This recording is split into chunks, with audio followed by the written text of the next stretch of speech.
শেখ হাসিনা খালাস পাবে। আমি মনে করি সাবেক প্রধানমন্ত্রী শেখ হাসিনা একজন নিরপরাধ ব্যক্তি এবং তার বিরুদ্ধে যে সমস্ত চার্জ জানিত হয়েছে যে চার্জগুলি সঠিক নয় এবং সাক্ষ্য প্রমাণেও তা প্রমাণ করতে সক্ষম হন না। যেহেতু সাক্ষ্য প্রমাণে সক্ষম হনের আমার অভিমত, অতএব এই সাবেক প্রধানমন্ত্রী শেখ হাসিনা এবং আসাদুজ্জামান খান কামাল ওনারা খালাস পাবে, এটা আমার প্রত্যাশা। কোন রকম যোগাযোগ হয়েছে তাদের সাথে? না, আপনারা এই প্রশ্নটা বারবার করেন যে আমার সঙ্গে যোগাযোগ হয়েছে কিনা।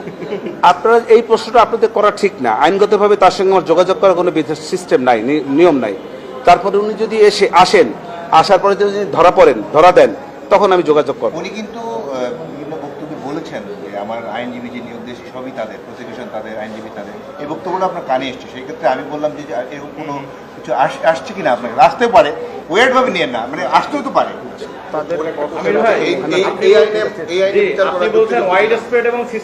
এই দুই শর্তের মধ্যেই যদি না পড়ে, তাহলে মানবতা বিরোধী অপরাধের সেই দায় এইখানে কি বিচার হওয়াটা আসলে যৌক্তিক হচ্ছে? আসে না তো, সেটা আর্গুমেন্ট তো আরো আছে। এই আর্গুমেন্ট তো এখনো দেই নাই।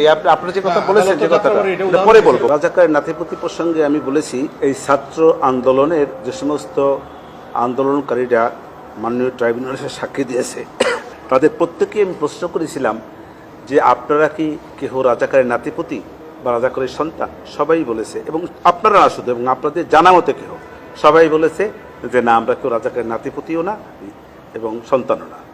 সেই প্রেক্ষাপটে আমি বলেছি, এই যে রাজাকারের নাতিপতি শব্দটা, এই যে প্রাইম মিনিস্টার যে কথাটা বলেছে, সাবেক প্রাইম মিনিস্টার, সেটা ঢালাওভাবে এই ছাত্রদেরকে বলেন নাই।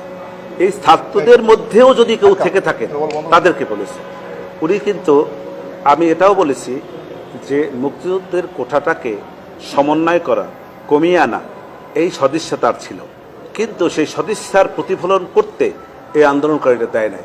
এই যে দেয় নাই, এটাও একটি আজকের যে তাদের যে ডিজাইন, এই ডিজাইনের একটি অংশ ছিল।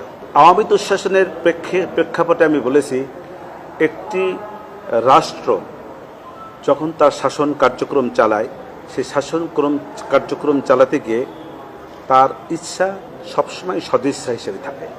সদিচ্ছায় তারা আইন প্রণয়ন করে এবং সেই অনুযায়ী রাষ্ট্রকে পরিচালনা করার জন্য চেষ্টা করে, এবং এই সরকারও তা করেছে। চেষ্টা করতে গিয়ে কিছু ভুল ত্রুটি হতেই পারে, কারণ এটা কোনো মানুষই ভুলের ঊর্ধ্বে না, কোনো সরকারই ভুলের ঊর্ধ্বে না।